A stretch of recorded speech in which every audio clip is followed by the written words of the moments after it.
Hi, I'm Debbie House, editor of Retail Touchpoints, and I'm here with Karen Van Vuuren, who's the Chief Marketing Officer at UsableNet. Hi Karen, how are you? Hey Debbie, good to see you again. Enjoying the show this year? It's a great show. There is so much going on. Love what's happening on the different levels. It's great. So let's talk a little bit about the key trends that we're seeing for 2016 and the kinds of conversations you're having with customers about that. It's actually a very interesting topic because there's so many emerging trends and technologies enabling all of that, but there's three that really stand out for us as very actionable for retailers. The first one is in the social area. It's really about social selling and the power that social selling has to actually make that experience more personalized for customers. The second trend is really about biometrics. I'm very excited about biometrics. And I think that voice in particular is an untapped area for retailers, and the idea there is to think about how it can truly unlock the experience. And then the third one is just that in-store experience. There's a lot of conversation happening about how to maximize the in-store experience, how to use technology to drive footfall to the store, but it's definitely an area in which differentiation is possible. All right, so let's go back to the first one and talk about that a little bit. So first of all, what is your kind of overall high-level definition of what social selling should mean to retailers? Social selling is the way that consumers actually want to engage with brands. It isn't so much just about the transactional interaction.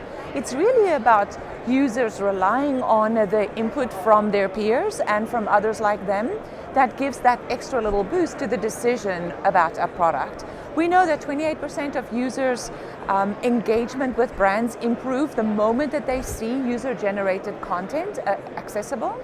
And one of the things we believe is really an important dimension of social selling is not just the fact that you can have a buy button on an Instagram page, but actually that a retailer really think about that social interaction for users. A great example of that is what we call a next-gen wish list. Users tell us, shoppers tell us that they really want to have a wish list, but 67% of brands actually don't offer that wish list functionality. And so we know that if a user was able to actually place an item in a wish list, share that item with friends or family, even indicate their prioritization or their relative importance of the items in that basket, they would be much less likely to abandon the cart. So we think that social selling on a brand's own property, enabled by something like a next-gen wish list, could be a really interesting trend for retailers to tap into this year. So just to reiterate, you mentioned social commerce, it's not just about facilitating the final purchase, but it's about the journey and how you involve social in that entire influencing the engagement with a shopper at all the stages of the journey. It's about discovery, but ultimately it's about purchase. And we think social is a powerful dynamic that should be tapped into more by retailers. Okay, great. So biometrics is a really interesting topic, and there's a lot of different uses for biometrics outside of retail as well as inside of retail. So fill us in on your perspective on, I know you're excited about it, so what you see as the future in retail. Well, we know that it is going to be a $133 billion market by 2017. And since lots of shoppers are adopting smartwatches, playing with Internet of Things for sort of things that they have in their home, the question is, how do you combine access to these new technologies and that core driver, which is about convenience? One of the things that I believe retailers really need to look at is the power of voice in creating an experience that actually becomes faster and easier for shoppers. A good example, we work for a company called ADI, that's essentially a B2B retailer. Their customer is the man in the van. And essentially what they want to do for the man in the van is by making either their app or their mobile website more accessible and sort of strip seconds out of that engagement process. So what ADI has at the moment is the opportunity through voice for their users to log in biometrically, to search, to order just about anything, and to complete that interaction in 3 to 4 times as fast as though they had done it in the old-fashioned kind of tapping way.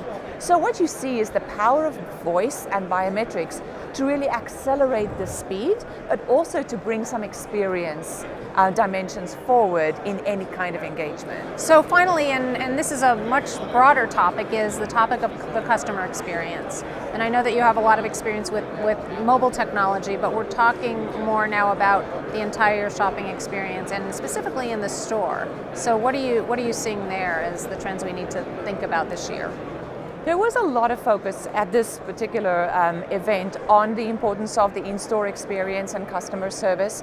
I think retailers are beginning to pay a lot of attention to more customer service features immediately available to consumers. I'm talking about live chat, I'm talking about click to call, the idea of being able to pick up packages in the store, kind of wrapping the service dimension, around the user.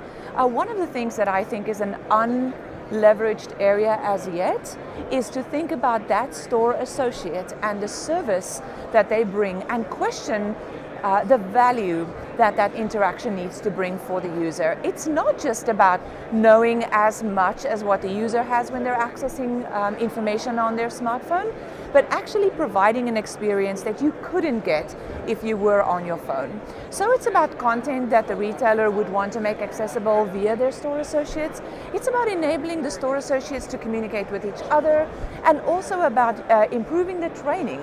Many retailers have seasonal employees, and to think about that mobile site or the app as a way to actually improve the training and accelerate the uptake when that associate is engaging with the user, they're going to sound as knowledgeable and they're going to deliver that brand experience as intended. I think it's such a great point that you made about it has to go beyond just knowing, having the access to the same information that the consumers have when they walk in, because that's what we've been talking about all this time with why we need to enable associates with mobile, but there's so much more, as you've explained. So I thank you so much. I appreciate it, and I think that's a good place for us to stop for today. So looking forward to a really fun 2016. Thank you, Debbie. Thanks, Karen. Have a great day. Thanks, everybody.